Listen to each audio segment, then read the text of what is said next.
ನಮಸ್ಕಾರ. ಇಂದಿನ ನಮ್ಮ ಚರ್ಚೆಗೆ ಸ್ವಾಗತ. ನಾವಿವತ್ತು ಪೀಟರ್ ಥೀಲ್ ಅವರ 0 to 1 ಪುಸ್ತಕದ ಬಗ್ಗೆ ಸ್ವಲ್ಪ ಆಳವಾಗಿ ಮಾತಾಡೋಣ. ಈ ಪುಸ್ತಕ ಏನಾದರೂ ಹೊಸದನ್ನು ಅಂದ್ರೆ ನಿಜವಾಗ್ಲೂ ಮೌಲ್ಯಯುತವಾದದ್ದನ್ನು ಏಕೆ ಸೃಷ್ಟಿ ಮಾಡೋದು ಅಂತ ಹೇಳುತ್ತೆ. ಬೇರೆಯವರು ಮಾಡಿದ್ದನ್ನೇ ಕಾಪಿ ಮಾಡೋ ಬದಲು ಹಿಂದೆಂದೋ ಆಗದಿದ್ದನ್ನ ಮಾಡೋದು, ಅಂದ್ರೆ ಆ ಶೂನ್ಯದಿಂದ ಒಂದಕ್ಕೆ ಹೋಗೋದು ಹೇಗೆ ಅಂತ. ಹೌದು, ಖಂಡಿತ. ಥೀಲ್ ಅವರ ಐಡಿಯಾಗಳು ಸ್ವಲ್ಪ ಬೇರೆನೇ ಇವೆ, ಕೆಲವೊಮ್ಮೆ ವಿವಾದಾತ್ಮಕನೂ ಹೌದು.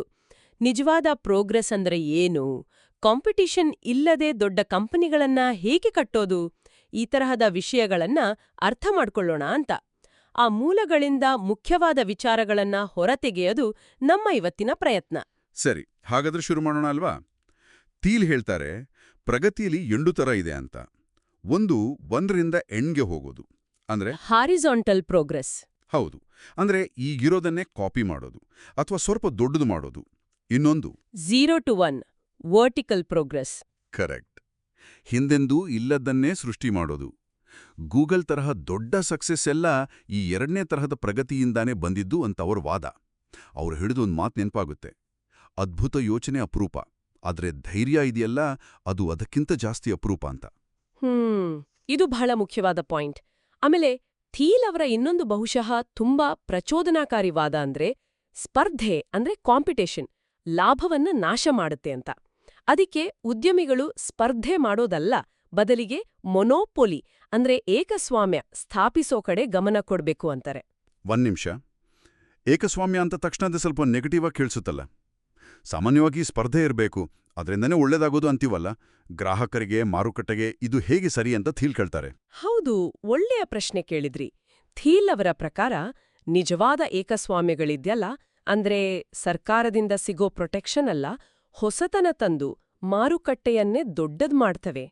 ಅವರಿಗೆ ಸ್ಥಿರವಾದ ಲಾಭ ಬರೋದ್ರಿಂದ ರಿಸರ್ಚ್ ಮೇಲೆ, ಲಾಂಗ್ ಟರ್ಮ್ ಪ್ಲಾನ್ ಮೇಲೆ, ಆಮೇಲೆ ಎಂಪ್ಲಾಯೀಸ್ಗೆ ಒಳ್ಳೆ ಸಂಬಳ ಕೊಡೋಕೆಲ್ಲ ಇನ್ವೆಸ್ಟ್ ಮಾಡ್ಬೋದು.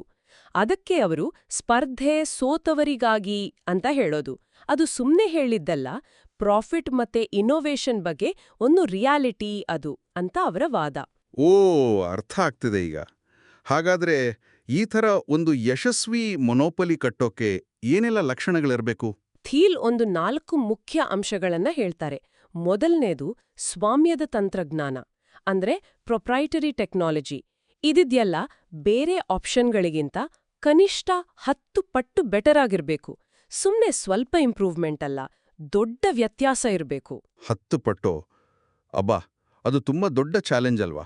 ಹೌದು, ಖಂಡಿತ. ಅದಕ್ಕೆ ತಾನೇ ನಿಜವಾದ ಮೊನೊಪೊಲಿಗಳು ಅಷ್ಟು ಸುಲಭವಾಗಿ ಸಿಗಲ್ಲ. ಆಮೇಲೆ ಎರಡನೇದು ನೆಟ್ವರ್ಕ್ ಎಫೆಕ್ಟ್ಸ್, ಅಂದ್ರೆ ಜಾಸ್ತಿ ಜನ ಬಳಸಿದ ಹಾಗೆ ಅದರ ವ್ಯಾಲ್ಯೂ ಕೂಡ ಜಾಸ್ತಿ ಆಗ್ತಾ ಹೋಗ್ಬೇಕು, ಫೇಸ್ಬುಕ್ ತರಹ. ಮೂರನೇದು ಇಕನಾಮೀಸ್ ಆಫ್ ಸ್ಕೇಲ್, ಅಂದ್ರೆ ಬಿಸ್ನೆಸ್ ದೊಡ್ಡದಾದ ಹಾಗೆ ಒಂದೊಂದು ಯೂನಿಟ್ ಮಾಡೋಕೆ ತಗೊಳ್ಳೋ ಖರ್ಚು ಕಡಿಮೆ ಆಗ್ಬೇಕು. ಅಮೆಜಾನ್ ಅವರ ಲಾಜಿಸ್ಟಿಕ್ಸ್ ನೆಟ್ವರ್ಕ್ ಇದೆಯಲ್ಲ ಹಾಗೆ. ನಾಲ್ಕನೇದು ಬ್ರ್ಯಾಂಡಿಂಗ್. ಆಪಲ್ ಕಂಪನಿ ತರಹ ಒಂದು ಸ್ಟ್ರಾಂಗ್ ಬ್ರ್ಯಾಂಡ್ ಇದ್ರೆ ನಂಬಿಕೆ ಬರುತ್ತೆ, ಪ್ರೈಸ್ ನಿಗದಿ ಮಾಡೋಕೆ ಶಕ್ತಿ ಸಿಗುತ್ತೆ. ಥೀಲ್ ಪ್ರಕಾರ ಲಾಂಗ್ ಟರ್ಮ್ ಸಕ್ಸೆಸ್ಗೆ ಇವುಗಳಲ್ಲಿ ಕನಿಷ್ಠ 1-2 ಸ್ಟ್ರಾಂಗ್ ಆಗಿ ಇರ್ಲೇಬೇಕು. ಓಕೆ, ಆದರೆ ಈ ತರಹದ ಗುಣಗಳನ್ನ ಬೆಳೆಸೋಕೆ ಬೇಕಾದ ಆ ಒಂದು ಸ್ಪೆಷಲ್ ಐಡಿಯಾ ಅದೆಲ್ಲಿಂದ ಬರುತ್ತೆ? ಅದಕ್ಕೆ ಥೀಲ್ ಸೀಕ್ರೆಟ್ಸ್ ಅಂದ್ರೆ ರಹಸ್ಯಗಳನ್ನ ಹುಡುಕಿ ಅಂತಾರೆ. ಅಂದ್ರೆ ಪ್ರಪಂಚದ ಬಗ್ಗೆ ಇರೋ ಕೆಲವು ಸತ್ಯಗಳು, ಆದ್ರೆ ಅದನ್ನ ಜಾಸ್ತಿ ಜನ ನಂಬಲ್ಲ ಅಥವಾ ಗಮನಿಸಿರಲ್ಲ. ಓಹೋ. ಅವರೊಂದು ಪ್ರಶ್ನೆ ಕೇಳ್ತಾರೆ, ಯಾವ ಒಂದು ಮುಖ್ಯವಾದ ಸತ್ಯ ಇದೆ, ಅದ್ರ ಬಗ್ಗೆ ಕೆಲವು ಜನ ಮಾತ್ರ ನಿಮ್ ಜೊತೆ ಒಪ್ಕೊಳ್ತಾರೆ ಅಂತ. ಪ್ರತಿಯೊಂದು ದೊಡ್ಡ ಕಂಪನಿಯೂ ಹೀಗೆ ಬೇರೆಯವರು ಗಮನಿಸದ ಒಂದು ರಹಸ್ಯವನ್ನ ಕಂಡುಹಿಡಿದಿದ್ರಿಂದಲೇ ಶುರುವಾಗುತ್ತೆ.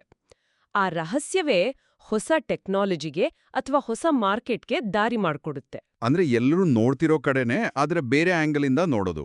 ಸರಿ, ಒಂದು ವೇಳೆ ಆ ರಹಸ್ಯ ಸಿಕ್ತು ಅಂದ್ಕೊಳ್ಳಿ, ಅದನ್ನ ಕಾರ್ಯರೂಪಕ್ಕೆ ತರೋದು ಹೇಗೆ? ಅಲ್ಲಿ ಥೀಲ್ ಅವರ ಸಲಹೆ ತುಂಬಾ ಕ್ಲಿಯರ್ ಆಗಿದೆ.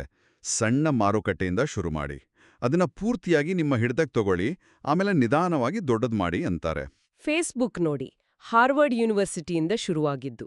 ಅಮೆಜಾನ್ ಬರೀ ಪುಸ್ತಕಗಳಿಂದ ಶುರು ಮಾಡಿದ್ದು. ಹೌದು. ಮೊದಲು ಒಂದು ಸಣ್ಣ ಕಂಟ್ರೋಲ್ ಮಾಡ್ಬೋದಾದ ಜಾಗದಲ್ಲಿ ಗಟ್ಟಿಯಾಗಿ ನಿಲ್ಲೋದು ಮುಖ್ಯ. ಇದರಲ್ಲಿ ಫೌಂಡರ್ಸ್ ಅಂದ್ರೆ ಸಂಸ್ಥಾಪಕರ ಪಾತ್ರ ಎಷ್ಟು ಮುಖ್ಯ ಆಗತ್ತೆ?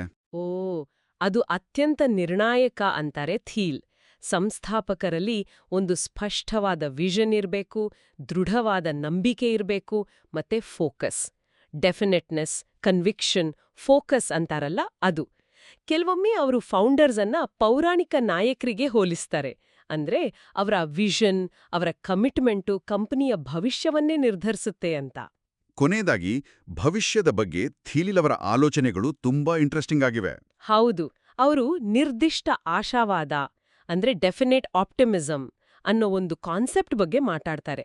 ಇದರ ಅರ್ಥ ಭವಿಷ್ಯ ಚೆನ್ನಾಗಿರುತ್ತೆ ಅಂತ ನಂಬೋದು ಅಷ್ಟೇ ಅಲ್ಲ, ಅದನ್ನ ಹೇಗೆ ಚೆನ್ನಾಗಿ ಮಾಡಬಹುದು ಅನ್ನೋದ್ರ ಬಗ್ಗೆ ಒಂದು ಕ್ಲಿಯರ್ ಪ್ಲಾನ್, ಸ್ಟ್ರಾಟಜಿ ಇಟ್ಕೊಂಡಿರೋದು.